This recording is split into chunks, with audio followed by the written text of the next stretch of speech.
Hello, ladies and gentlemen. Welcome to the Corpse Club, the official podcast of DailyDead.com. This is Brian Christopher, and I am joined by none other than Mr. Scott Drebit. How are you doing, Scott? Boy. Let's just get that out of the way right away. There's probably going to be a bunch of boys thrown around because... Phrasing. Because Brian and I, through the graciousness of our bosses at the Corpse Club and Daily Dead, are letting us do a Phantasm Retrospective 5 parts.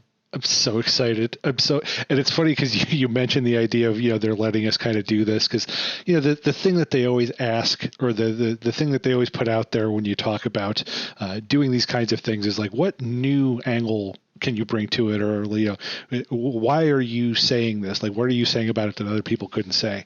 And I've been thinking about this, and we're going to bring jack shit new to this conversation. I'm sure it's going to be things that people who are fans of this have heard before. But to be perfectly honest, the last year and a half has sucked ass. We're not completely out of it yet. So we need some good stuff and fun stuff to do. So we are going to celebrate our favorite movie franchise over the course of 5 months. And I don't feel the least bit bad about it. Nope. Me neither. This is going to be a celebration, and we are going to talk about kind of our personal interactions with the Phantasm movies. We're going to talk about a little bit of the historical background. Of course, we're going to dig into some of the themes and kind of what connects with us as viewers. And we also just got some stupid little segments we're going to weave in through there as well. So it should be a pretty fun time. I'm very excited. I'm very much looking forward to it. And down the road, we also have some special guests coming up. Indeed. Yes. Should be, we're going to have a lot of fun with this. We may not bring anything too new to it, but it's going to be a good time. And we'll also, we've kind of been putting out there that we're looking for some of your input as fellow fans. So, we've got it. We've got it out there on Twitter and social media. We're looking to hear from you. So if you've, if you got love for the Phantasm series, or if you got a particular movie that you love, hit us up on Twitter. Tell us what you love about it, and we'll probably read about it, as you're going to hear a little bit later in this episode. So I think where we will start is with each one of these. We kind of want to talk about what was our entryway into the particular film we're talking about. So we might not necessarily do it as I'm sure we'll get into the franchise as a whole, but we're also going to look at, for each one of these, do we remember our first time watching this particular film? And so I would imagine for you, Scott, that watching the first film is also your entryway into the series as a whole, but I don't want to assume. So what say you, sir? No, it 100% is. I believe I was 10 years old when I saw Phantasm on videotape. I had heard about it the year before because it ended up coming on the CBS late night movie. And I remember seeing the little CBS trailer they had for their Saturday late night movie. And then reading the little blurb in TV Guide, which I think just said something to the effect of a mortician chases around a young boy. Something, simplistic and to the point. And so I was very intrigued about it. And then when I did finally get to see it, I was completely blown away at the age of 10 to see this, because it was a perfect melding of a kid's coming of age story and horror, and creating, as it turns out, a new horror icon, and science fiction, all through the lens of our young protagonist named Mike. And so watching that, even at the age of 10, a couple of years younger than Mike was, I still could find myself identifying with Mike and what he was going through. So I had a really huge connection with the movie, right off the bat. So yeah, you? It sounds like it was love at first sight. Oh, completely. And that was a videotape that we owned at the time. You could get. I was living in Jamaica, and this company would buy movies, and then they would sell, dubbed copies because it's 1980 and there's no piracy laws yet. Yeah. So you paid for them, but you weren't paying like that top tier, like, because I remember you talking at the time that would be like a $70-$80 purchase for something like that, right? Yeah, no, we paid like $20 or something like that, and then so that was one of the ones that I had, and I'm so glad that I fell in love with it because I wore that tape out. Something fierce, It's it is a movie that really does connect at a young age. So we know that, but what about you? When did you first see this? So honestly, the original Phantasm was not my first Phantasm. I think my first was probably part 2, because that would have been making the video / cable TV rounds when I was probably around 4 or 5. And so it's one that I'm sure popped up. I just have early kind of memories of bits and pieces of it as a little kid. And I'll be honest, I think I even saw 3 before the original. And I only know that because I distinctly remember watching that as a kid and seeing the flashback scene back to it's where Reggie's kind of doing in part 3, they're kind of recreating the portal closing where he puts his hands over it. And they flash back to him doing it in the first one. And I'm just very confused because I'm like, why is he so young there? Because the only point of reference I had at that point was the second one. So, it was just like, okay. And I'm 10 years old. So the gears eventually turn. I'm like, okay, there's an earlier one I eventually need to get to. Well, and they also threw you that curveball by giving you James LeGros. Yeah. Instead of Michael Baldwin. So yes, a very roundabout trip to the original one. And I think I probably didn't really get to the original one until maybe my teens, like maybe 14, 15. And it was one, though, that I remember because I was already into the series because I did enjoy the second 2 films. And by the time I got to the first one, it pretty quickly became an obsession. I remember this being one that I got on DVD fairly early in terms of like, it was one of the first DVDs I think I ever got. And it was one of the first movies that I really poured into in terms of like the special features. So like watching all the behind the scenes stuff and the outtakes and the listening to the commentary, like this was the first movie that made me want to do that. Now, your DVD, was that the MGM one, or was that the Anchor Bay one? I want to say it was probably the pretty early. It was one of the first ones. It was probably MGM. It was basically the one that was modeled off of the Laserdisc, because I remember it has the intro from the tall man himself, Angus Scrimm, and I'm pretty sure he uses the word Laserdisc as part of his introduction. So I think that was the way back in the MGM version. Gotcha. But yeah, it was, I think it was, by the time I finally did see the original one, I was already primed to kind of be in love with it. And it's one of those movies that the love affair has continued nigh on 2 to 3 decades at this point. Well, I know, right? So, okay, so let me ask you then. So at that point, you said you saw 2 first, and then 3, and then the OG, of which we're discussing currently. Yes? Mm-hmm. Yep. Now, at that point, as you said, you're properly falling in love with the series, as everyone should be. Now, did you go back and rewatch them, but in order?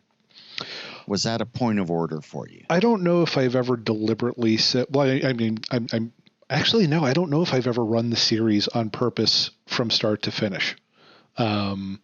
So I think doing that as part of this, there'll be like a month apart, but I'll be doing rewatches before each one of these.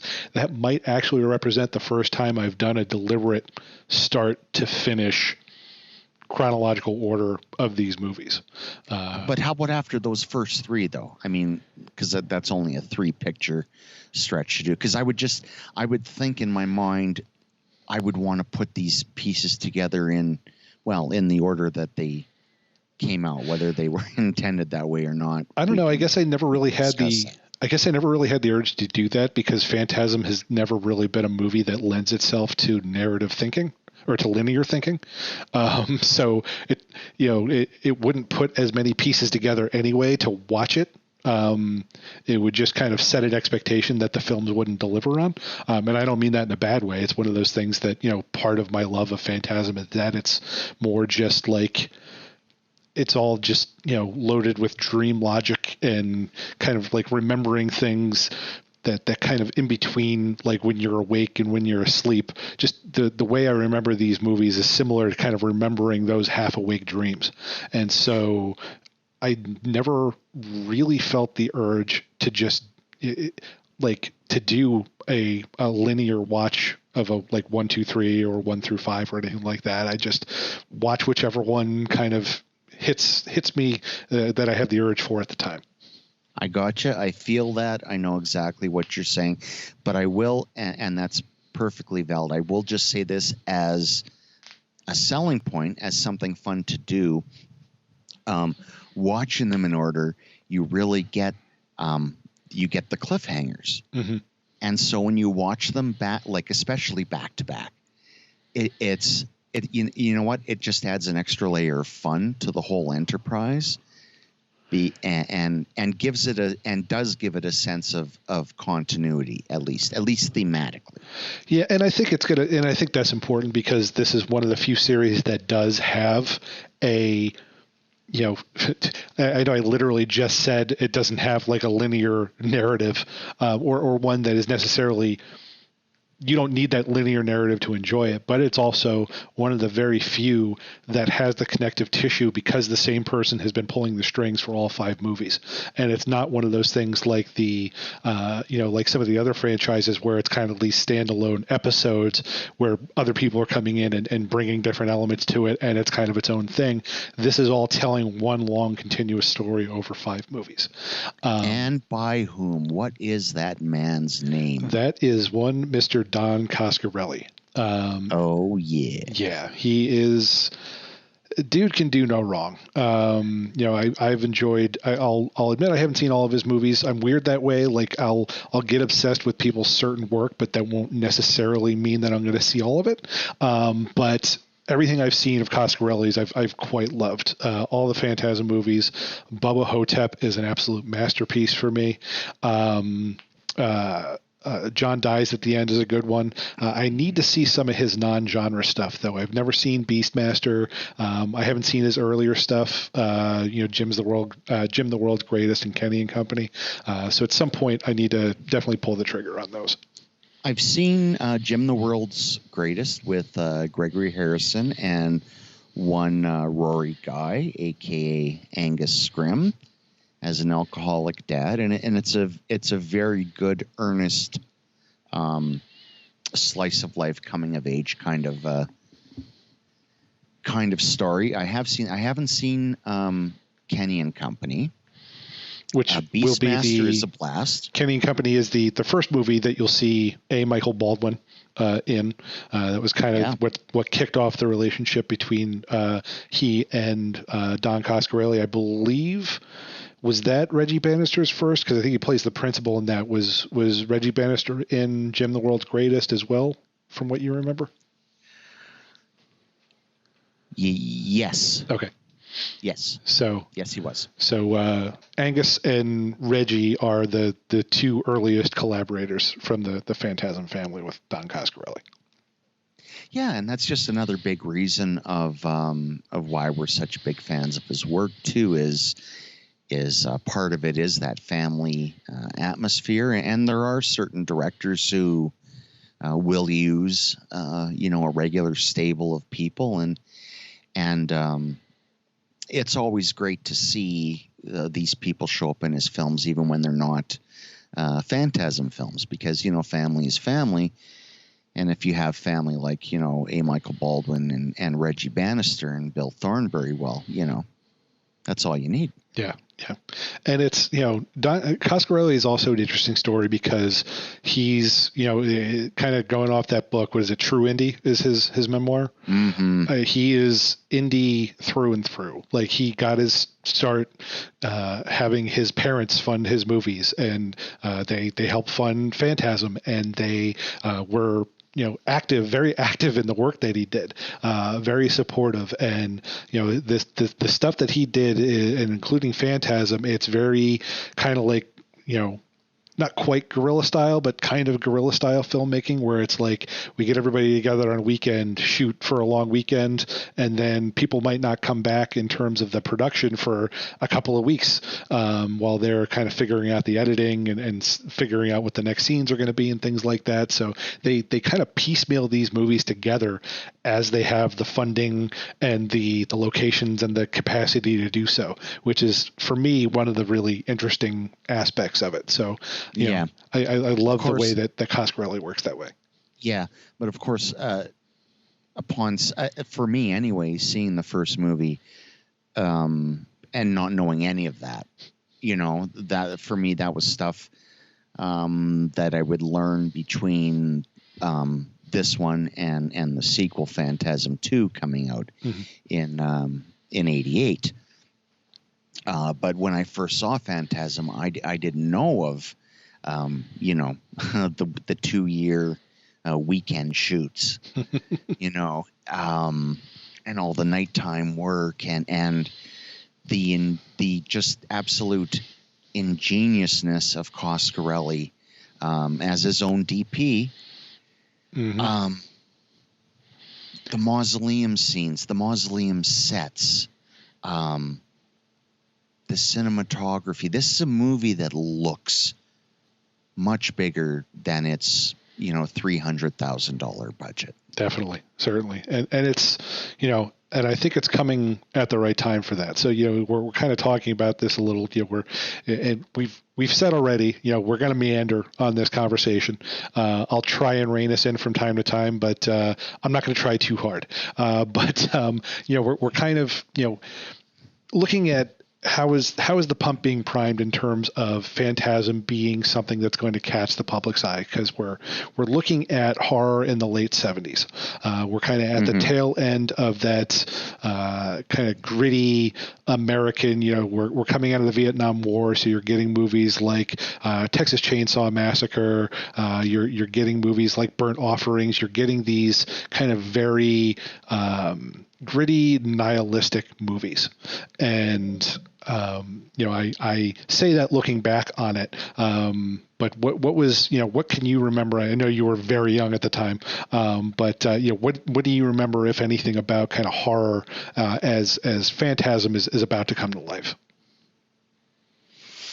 Oh yeah, well, I was already big into horror by that point. I would have been 9 years old, but I missed Phantasm at our theater. I did see Halloween the year before. I did see Piranha.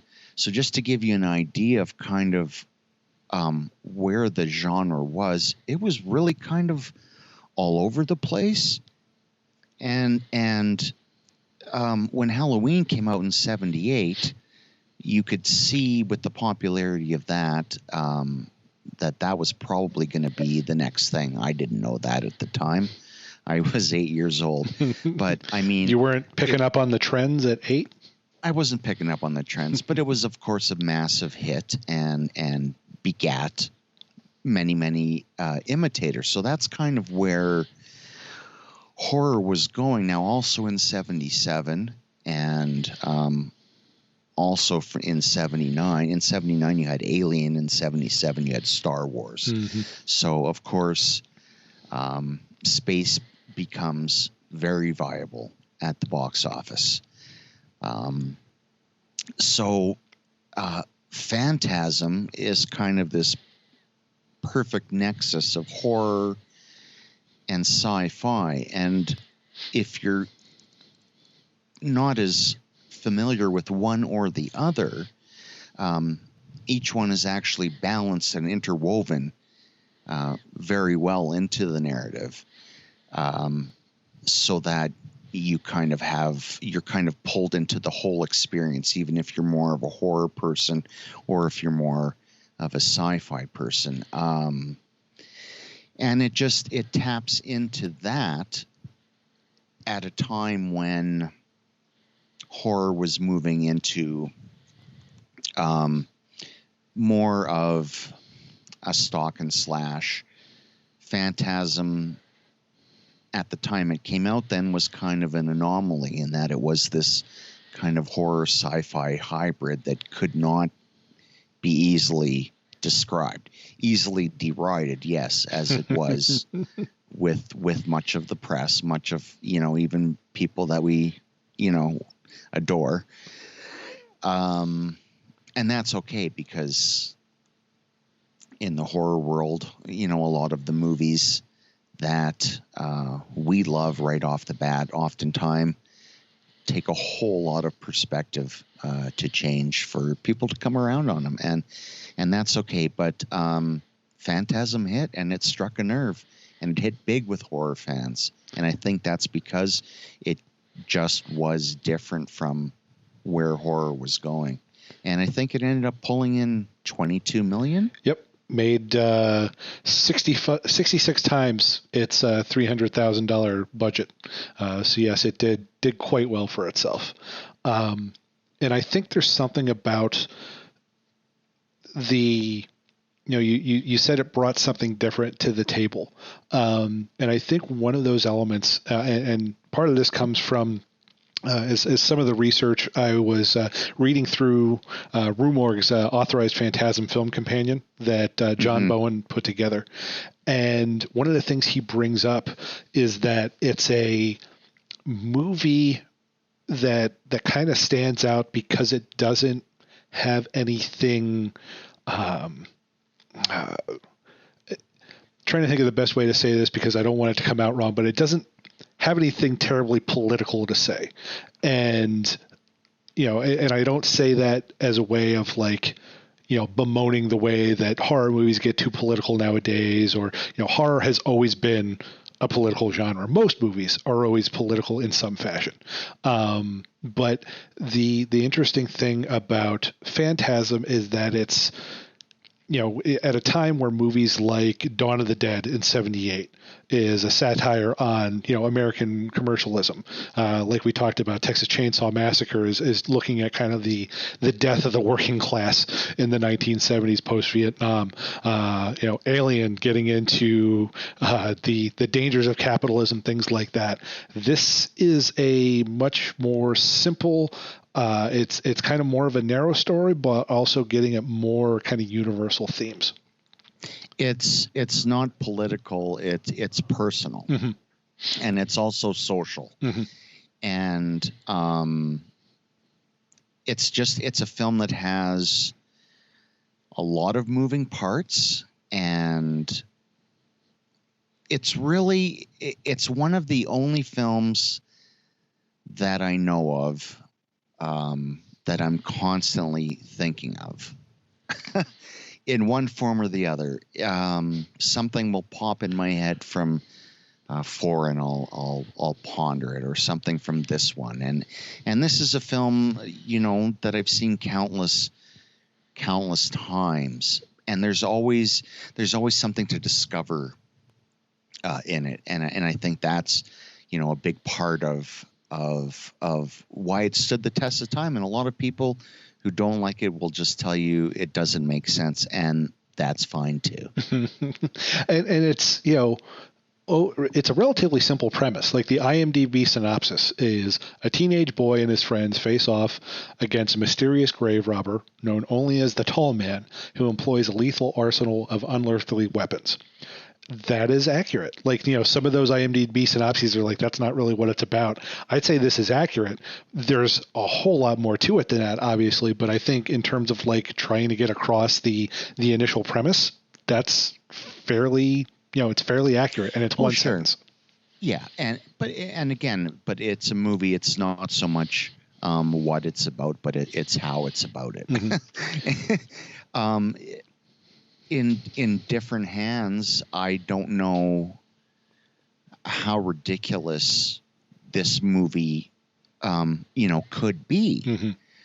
But even though Don Coscarelli brings humor to it and light moments, it's a seriously messed up movie, especially if you see it at an impressionable age. Mm-hmm. And the last image of your movie is basically, let's face it, you being pulled through a mirror into the unknown by the tall man. Yeah, it's a very, it's kind of a very melodic, but also kind of a melancholy movie. It's a movie that is taking this 13-year-old kid and introducing him to all these very scary concepts. The first of which, of course, and probably the most obvious, is just the concept of death. You're 13, you're getting to that age. Unfortunately, there are plenty of people who have been introduced to it at an even younger age, but by this point, it's something you're probably trying to grapple with. Just the whole notion of death. The idea that we're here one minute and the next minute we're not. And it's, I know that's kind of, again, one of the more obvious paths to go down in terms of where we're coming from, but it's also, the tall man's a mortician. We're talking about, we spend most of our time in a mortuary or in a cemetery. So yeah, the focus to a certain extent is on death. And let's not forget where we start off. We start off with the death. Mm-hmm.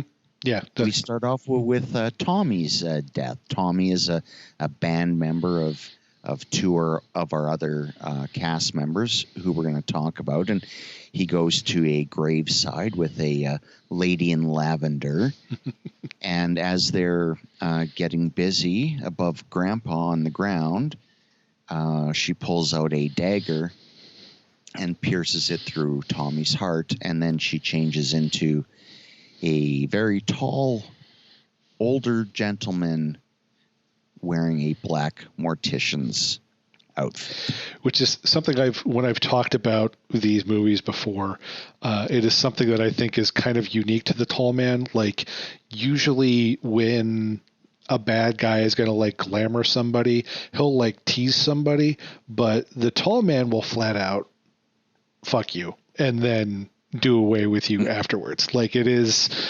he's not afraid to kind of like take one for the team, in terms of furthering whatever goals he has. And you got to respect that. He's not half-assing it. I honestly hadn't thought of the tall man in sexual terms before, or. Well, this is the new stuff I'm bringing to the table. This is the discussion. Well, this is it. Yeah. This is it right here. It's it's something else. It's groundbreaking. I think when you bring up death and phantasm, they go hand in hand. As much as I love the song "Don't Fear the Reaper" and its use in Halloween, I almost feel like this is the series that if it had, outside songs playing in it, that one would fit perfectly, because that song perfectly describes the feeling of, as you said, of the movie. It's kind of sad, and it's kind of ominous, and it might just bite you in the ass at any given second. It's all of these things, And it's, it's also that idea of to what degree, we go through this whole saga, or this whole kind of journey with Mike, and he's, following his brother around. He's kind of he's stalking around Morningside Cemetery. He's facing off with this tall man. He's getting chased by these zombie dwarves. He's getting chased by flying spheres. He is finding out that there's this whole conspiracy of this alien who is taking corpses. He's compressing them down, and he's taking them off to parts unknown to basically do manual labor for him on this alternate universe. Just all this stuff happening and culminating in, one way to interpret it is all of that is just a way for Mike to come to terms or kind of give some kind of narrative to the fact that his brother Jody has died. And I think there's just something so potent to that idea of a 13-year-old kid trying to make sense of something that just at that age or at any age when someone's taken from you, it just doesn't make sense. So that the links that we'll go to try and give this some kind of a narrative. Yeah. That has always been my theory on it too. And it's probably one of the reasons why we became friends was our love of this series and Taylor Hicks. Unnecessary, but go ahead. No, it's necessary. But the way it ends up approaching death itself,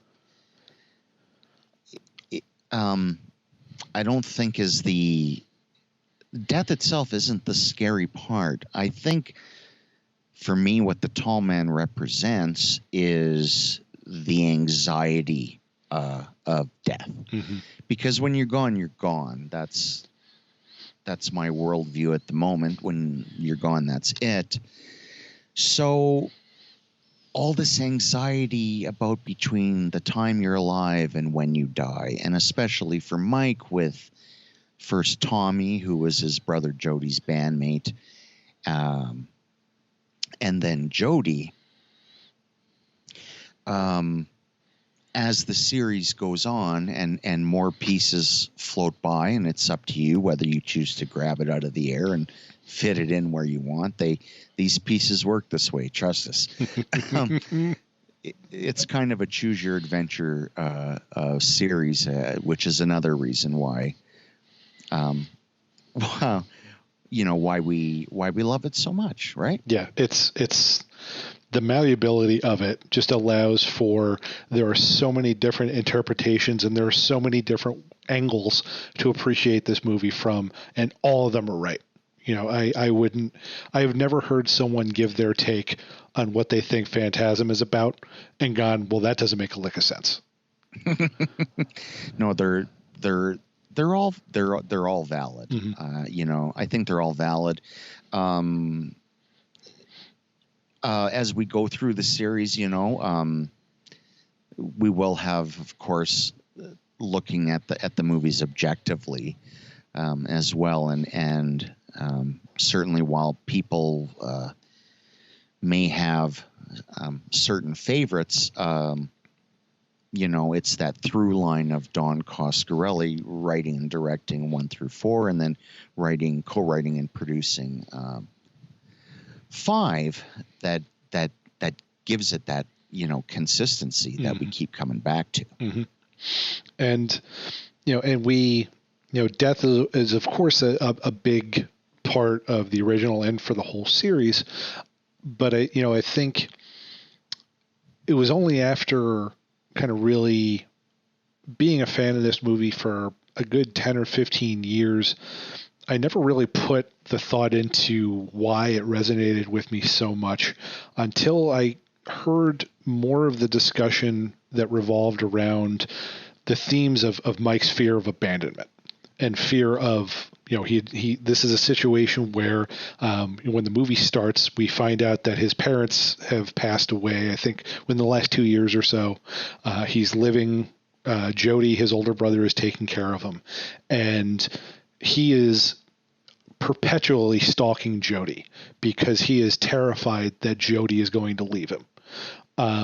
And when I started hearing some of that discussion about the movie and the movie from that angle, that was kind of the light bulb moment for me, because I grew up in a single parent household from about 6 on.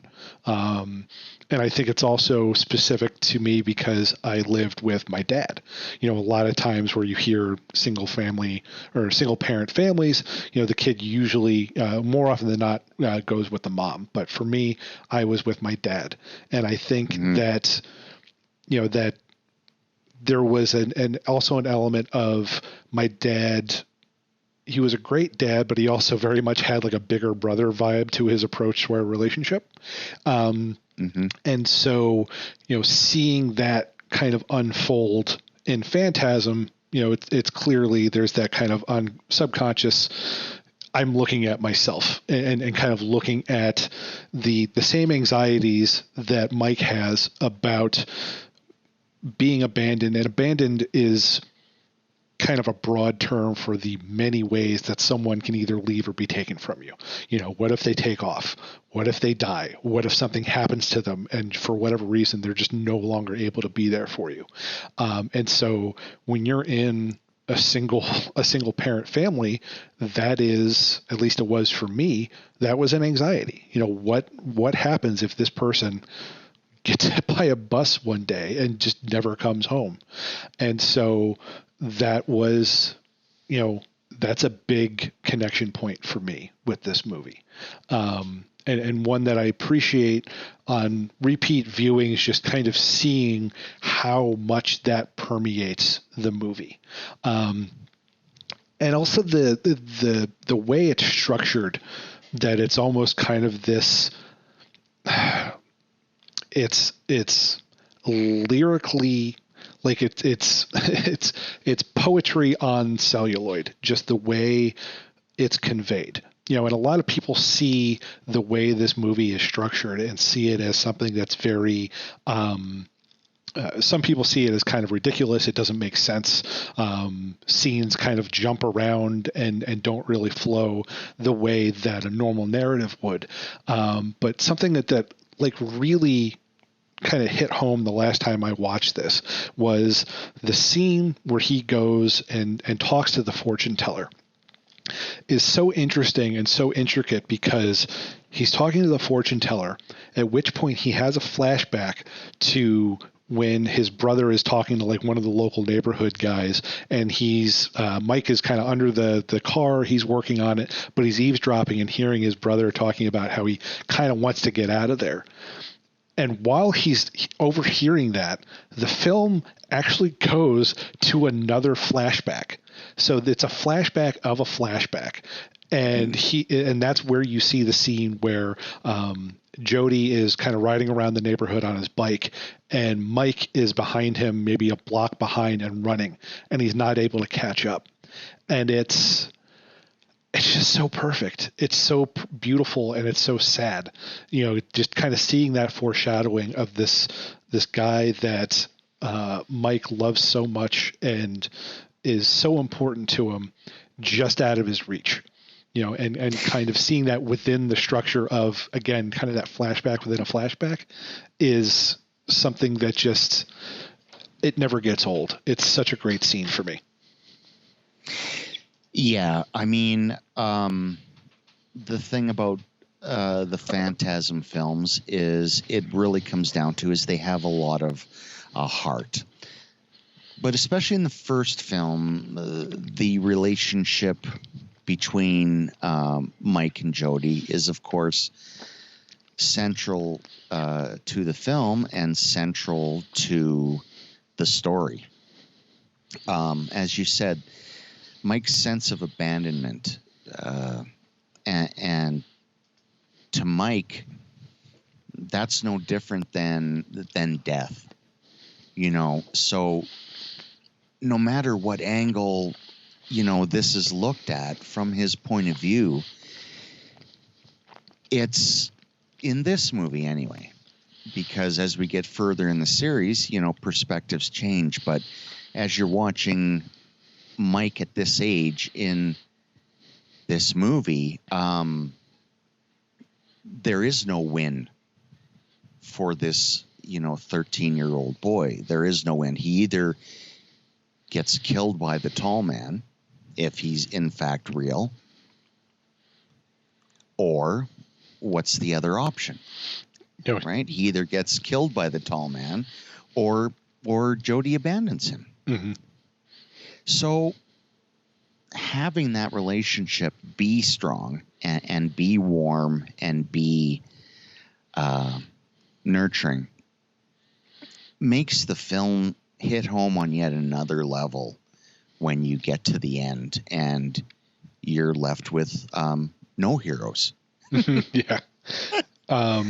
Which also ties into another kind of thread of why I love this movie so much, which is the depiction of male relationships.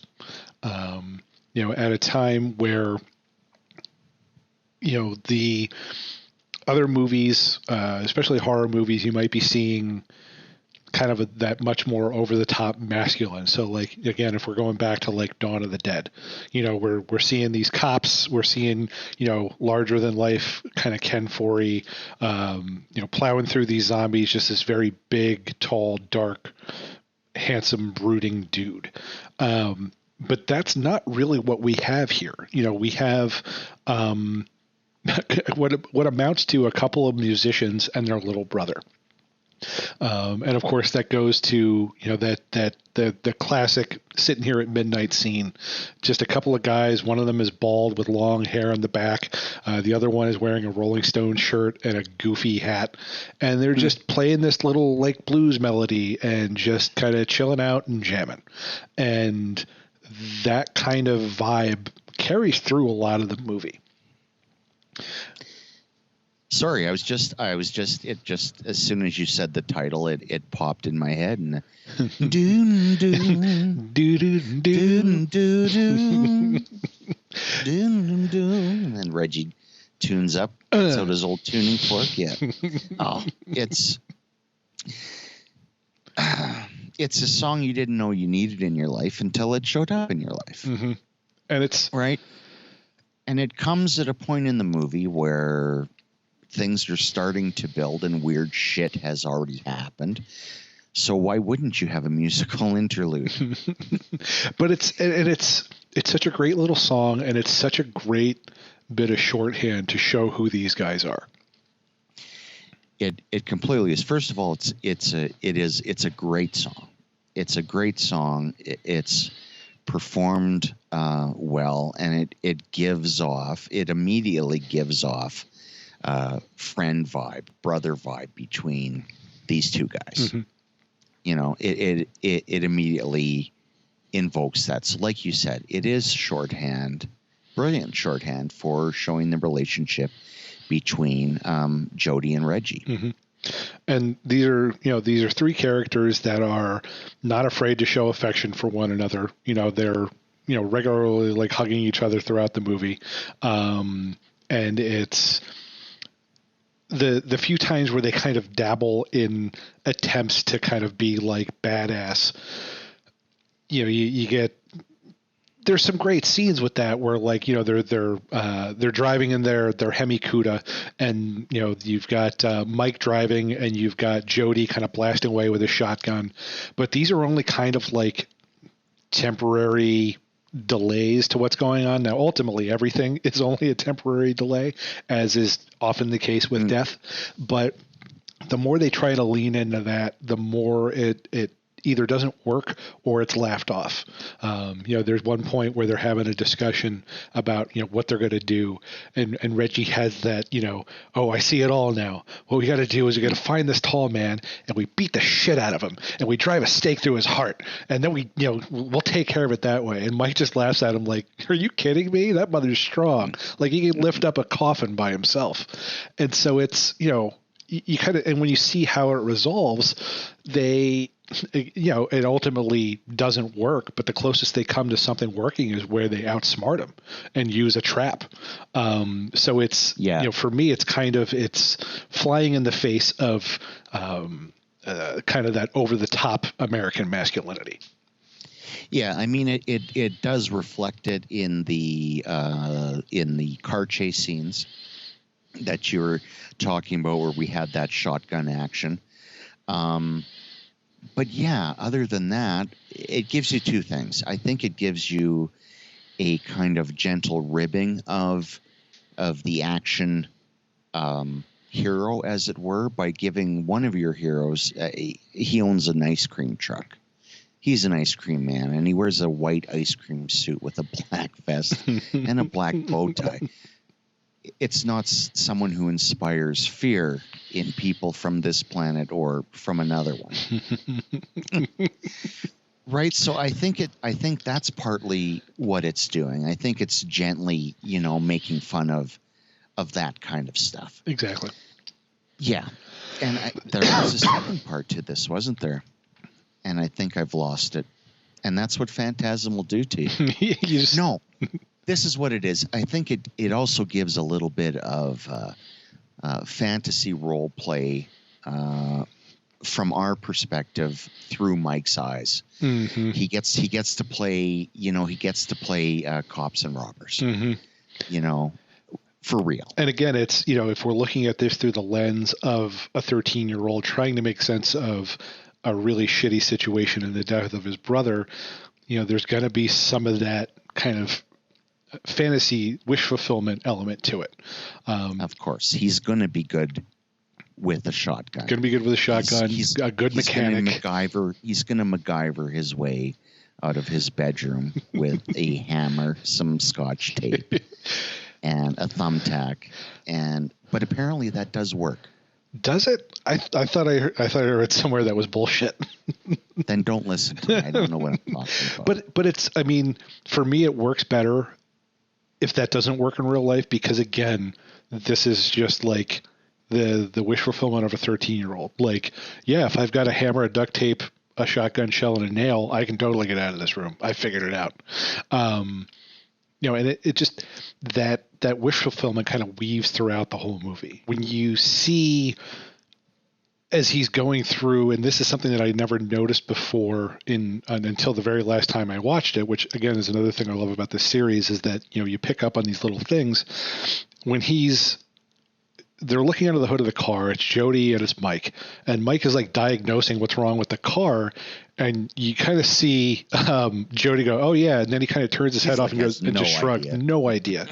Which is one of those things where, like, that's funny to me, too, because you assume that this was something that, I think your mind makes these connections to think, well, they've been working on this car.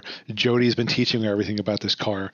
But, I come to realize this last time that, like, Mike just kind of knows this. You don't know why he's so good with it, because it doesn't seem like it's Jody that taught him.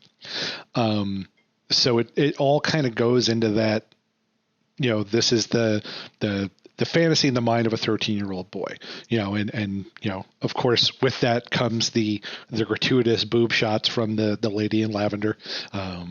If you're 13 years old, you got to have some kind of a femme fatale who shows her breasts. But I do also think there's an element of the way that works into his fear of abandonment, because for him, a woman is another way that Jody might get taken from him. So that's why the lady in lavender is so dangerous. She's another kind of avenue for this 13-year-old kid for him to lose Jody. True. And I think it's fair to say at one point that he is attracted to her, judging by the megawatt smile he gives in the bush. It's fair to say.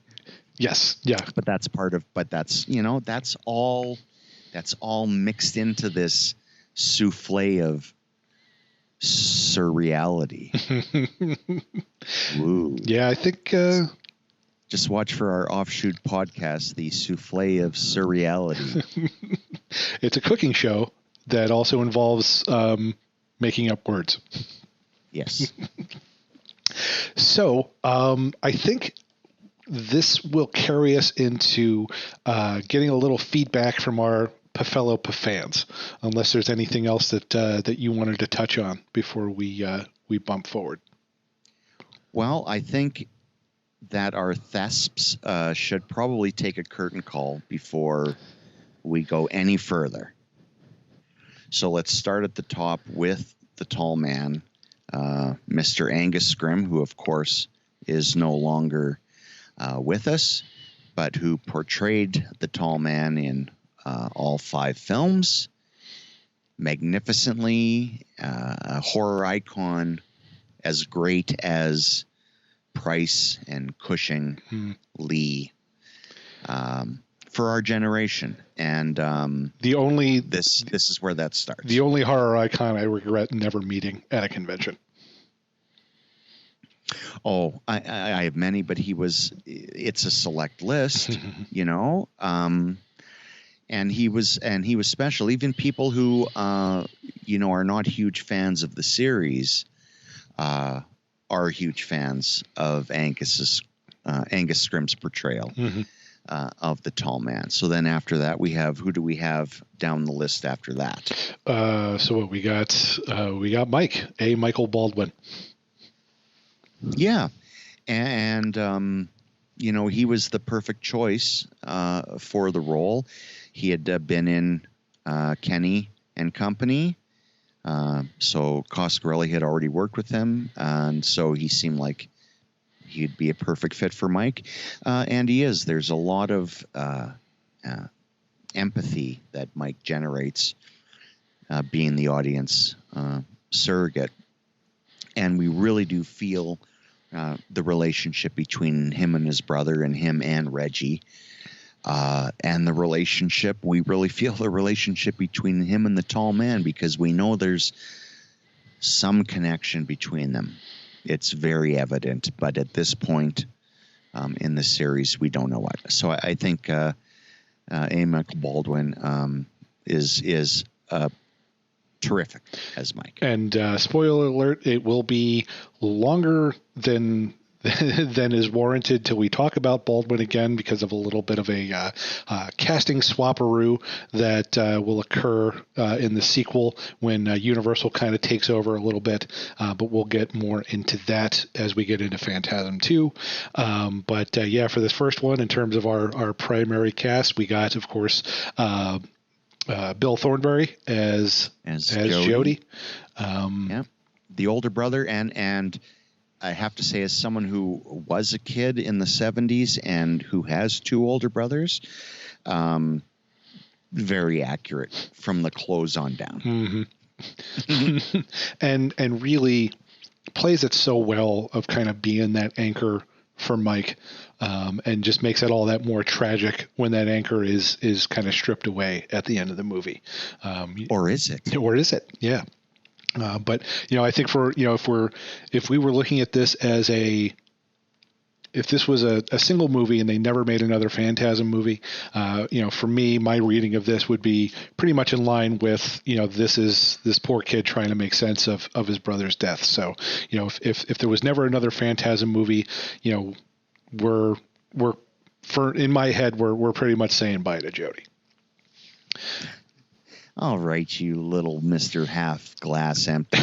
What about Reggie Bannister as Reggie, the ice cream man? Oh, Reggie. I mean, I love him. And it's interesting here because he's amazing in it, of course, but you're only just starting to get the hints of kind of the true joy that is Reggie Bannister that you're going to get in some of these later entries. It's kind of surprising he doesn't play nearly as big of a role in this one as you might think, based off of how big of a role he takes in the later movies.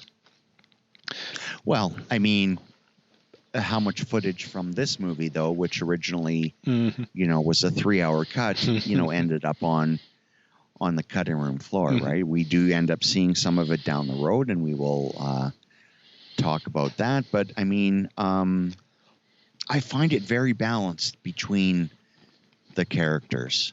I find there's, just enough Jody Reggie stuff, and I find the balance between Reggie and Mike is good, and I find it great between Jody and Mike, and then pulsing at the core of that is the relationship between Mike and the tall man, which is, even just in this one film, and again on a very small budget,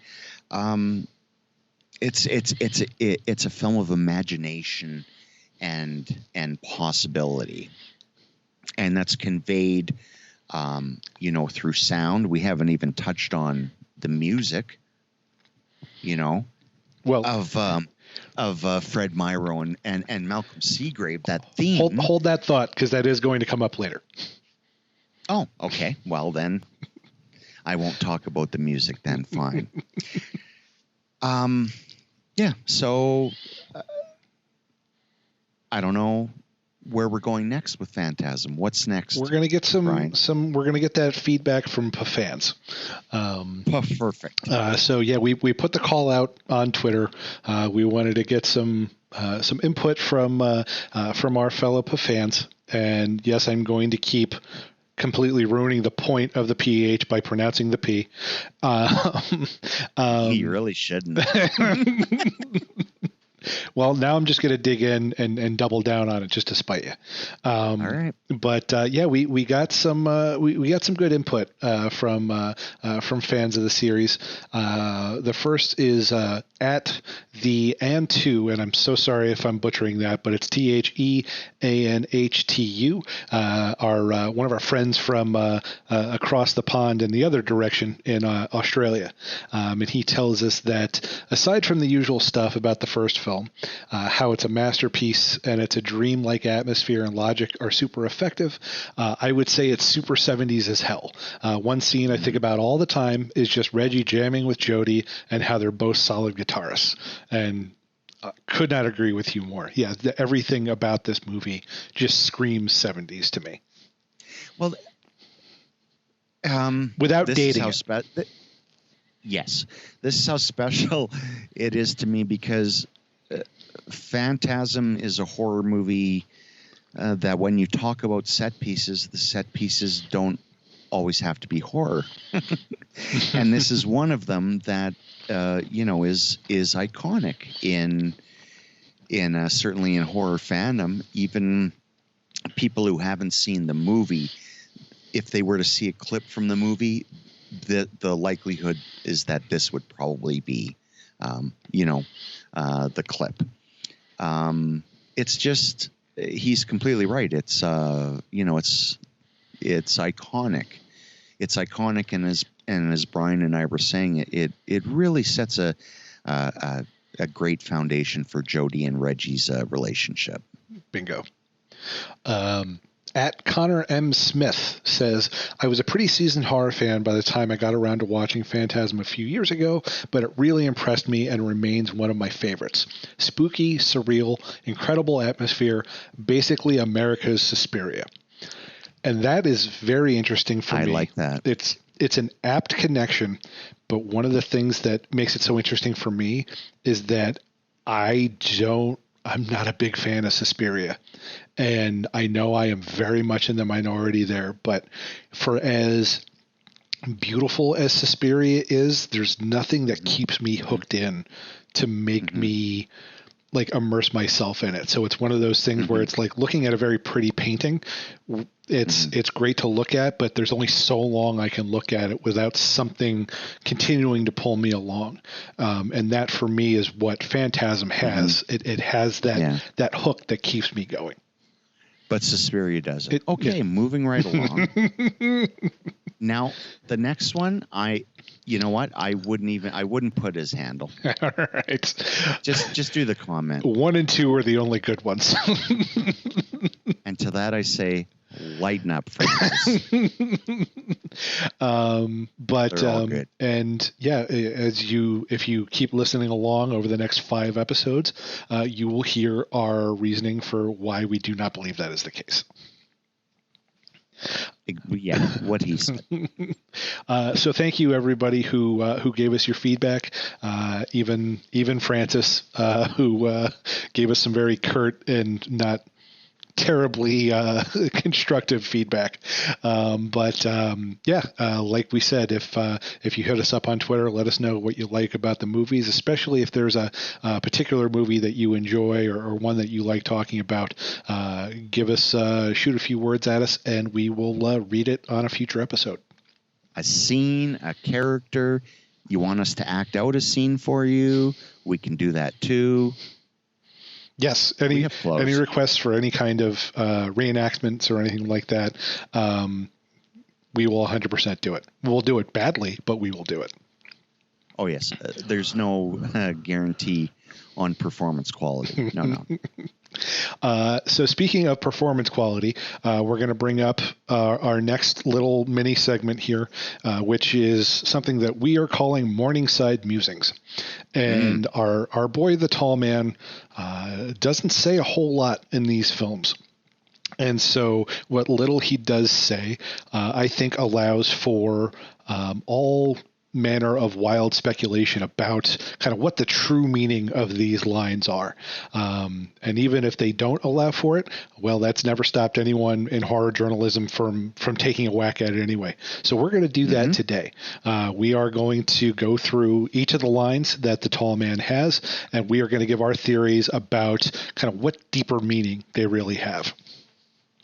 So the first line is, hold on, I need to put on my smoking jacket and my corncob pipe and light a fireside. Okay. I love how even in this circumstance where you're in a silk robe and you're by a fireplace, it's a corncob pipe that you're using. I couldn't think of a fancy one. What am I going to say? The Sherlock Holmes pipe and look like an asshole? What is it? A hound's tooth? No, that's the hat. Could have just said a pipe. You didn't have to specify. All right, fine. I'm in a Dr. Terror of Horrors t-shirt and a pair of jeans. Proceed. All right, so let's go with our first line. The funeral is about to begin, sir. Whoa. Your thoughts? Well, first of all, that wasn't a bad tall man. I haven't tried tall man yet. This will be fun. Okay, I like that though. So what does that mean? Yeah. Is that what you're asking me? What are we getting at here? Let's drill down. The funeral is about to begin, sir. I mean, for me, I think it's clear. He's really setting the table for, death is here. And we are about to kind of immerse ourselves in the macabre and the deadly dangers that await us for the rest of this movie and perhaps for the rest of this series.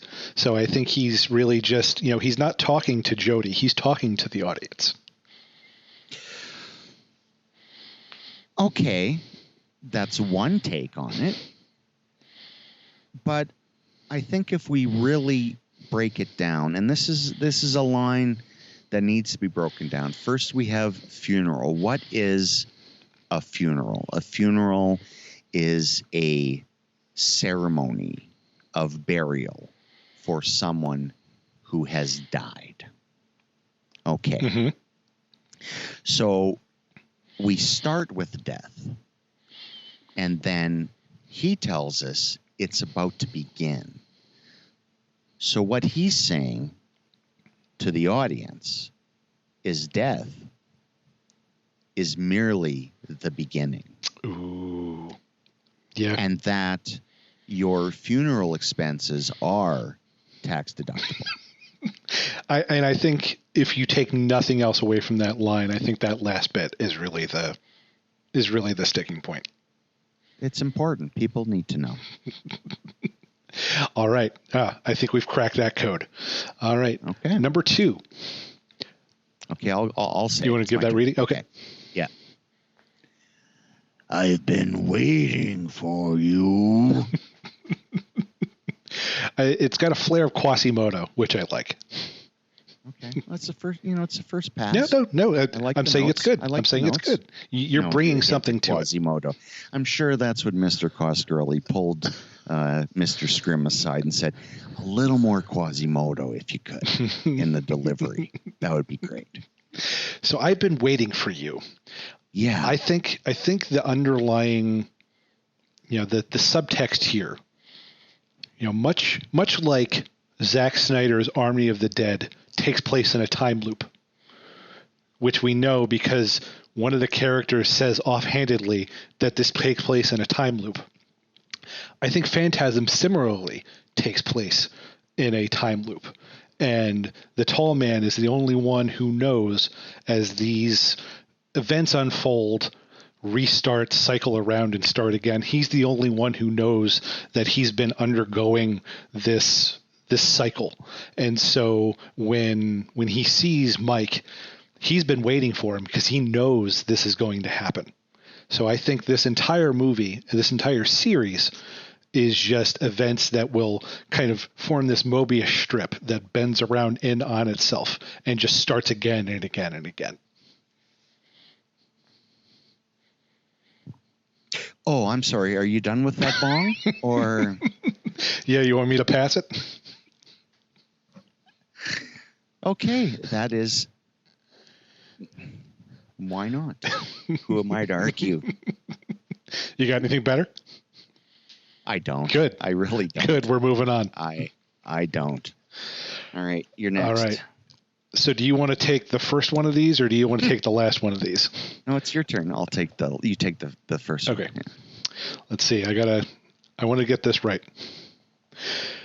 Boy. It's not bad. I got to work on it. I'll get there. You went a little. The only thing is you went a little high into like Sean Cassidy territory. I think I clipped it at the end. I don't think I was quite willing to commit, mainly because I'm just worried that I'm going to like disturb my wife and our upstairs neighbors. But I understand. I'll soundproof this room for next time, and I'll really lay into it. So what are your thoughts on Boy?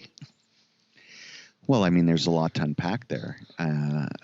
Do you break this word down? No, you don't. It's one word, you idiot. You don't break it down. Do you stretch it out? Yes. This is what you do. And I think what's brilliant about this is, again, it brings in the time continuum, the time loops. When he actually says it in the movie, and you have to listen closely, okay, to both times. This is what he actually says. This is how he says it. Mm-hmm. He says, boy. But through the magic of Don Coscarelli et al., it comes out as boy because of the time continuum stretch/loop. See, here I just assume that, he's an alien from another dimension, maybe doesn't have the greatest grasp on the English language, so he's just learned boy and girl, and he's just kind of leaning into he's very proud of himself that he knows the word boy, and he can identify one when it's in front of him, and so he's just celebrating that he is learning the English language. That's horrible because we've just gone through 2 full sentences that he did. Yes, but and now he's excited about the word boy? Within the time loop, those actually happened after the way he experienced them. I have no notes. Carry on. All right. Well, we'll move on to, because I want to give you the last line, so you get a chance of the boy reading. So I'll give this next line reading here. You play a good game, boy, but now the game is over. Now you die. Okay. First of all, but now the game is finished. I am sure of it. I mean, or is it over? That's entirely possible. I think you're right. It's finished. I think you're right. But now the game is finished. Now you die. So what does that mean? Is that what you're asking me? Yes, that's what I'm asking you. Okay. Well, the straightforward reading. And also, I will say I purposefully put it in wrong, just to see if that would throw you off and see if that would kind of like muddy the waters. Because you're right, it is indeed the game is finished, and it wasn't an issue of me half-assing it and not doing enough research to know what the exact line is. It was me doing this on purpose to really see if you were paying attention. Did I pass? You just barely. Fine. Okay, so the straightforward reading is that he's Mike is actually, I didn't want to say this. I was saving it for like the 4th episode, but Mike's actually a dog in a pound. And the tall man is the trainer. That's a good take. Very different than my thoughts. I just assumed that they were wrapping up playing a game of Monopoly, and they had been playing so long that Mike was actually dying of natural causes, and the tall man was just noting that. That's fair. All right, give us this last reading. All right. Don't wake up your grandchildren. I can't wake up my grandchildren. They're right next door. So, all righty, boys and girls. The tall man says, "Boy." Not bad. Although you really leaned into that growl at the end. That turned bestial. It got a little gravelly. It got a little gravelly at the end there. Yeah, it was going. I was surfing the wave, and I was like, you're not the worst surfer ever, but you're barely on the board. And then, yeah, it's one of those. I was waving to you on the beach. Then you ate shit. And then it's one of those lines that you really need to commit to. Like if you hesitate just for an instant, you'll fall off. Well, there's only one person who could do it. Yeah. Honestly, I don't think there's anybody who's ever going to top the way Scrimm reads that off. No. And as for the meaning of that second one, well, I mean, it's clearly the same as the first one, whatever that was. No, he's at a gender reveal party, and he's responsible for revealing the gender of the baby. I missed that. Yep. Fair. Okay. So that brings us to the end of Morningside Musings. We will return during Phantasm 2 unless we come to our senses and realize that was a dumbass thing to do. But we have one more segment to round things off, and it's a very simple concept. This is the Angus Scrimm Award for our favorite, to highlight the favorite aspect of the film. So we're each going to be able to nominate one, and kind of round things off. What is? And we'll have 2. There'll be 2 awards. Yeah. Everybody will be a winner. The Scrimm Award goes to everyone we nominate. And so when we have guests, there'll be 3. And again, we've really thought this out.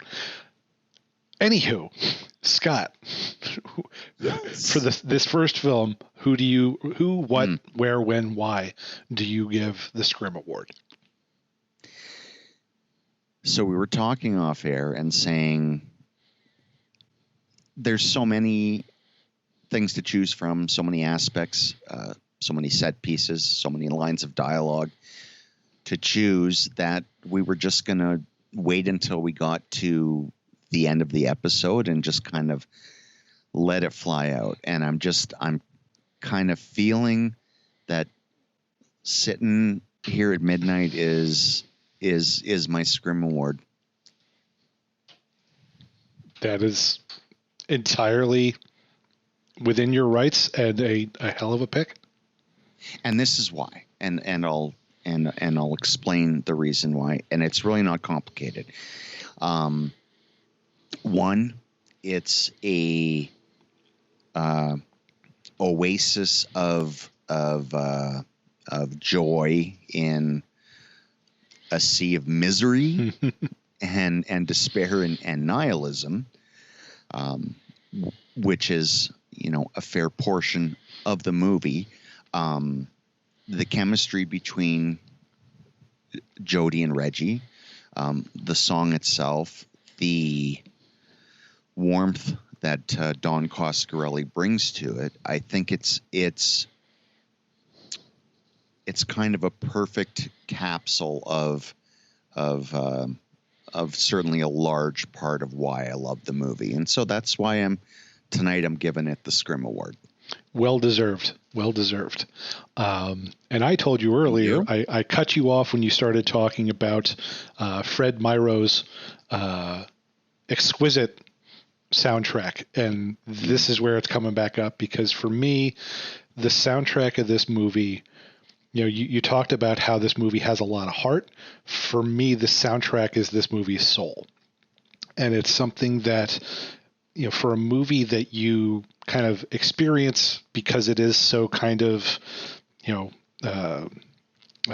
ethereal and something that it's kind of hard to track, so you just kind of have to immerse yourself in it.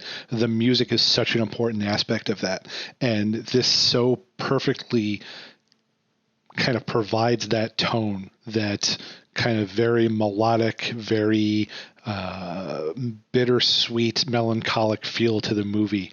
It's just so perfect, and I could listen to this soundtrack every day. It's actually the I think first and only horror soundtrack that I bought on vinyl, because I just felt like it was like one of the few soundtracks that was that important to me that I wanted to have it on something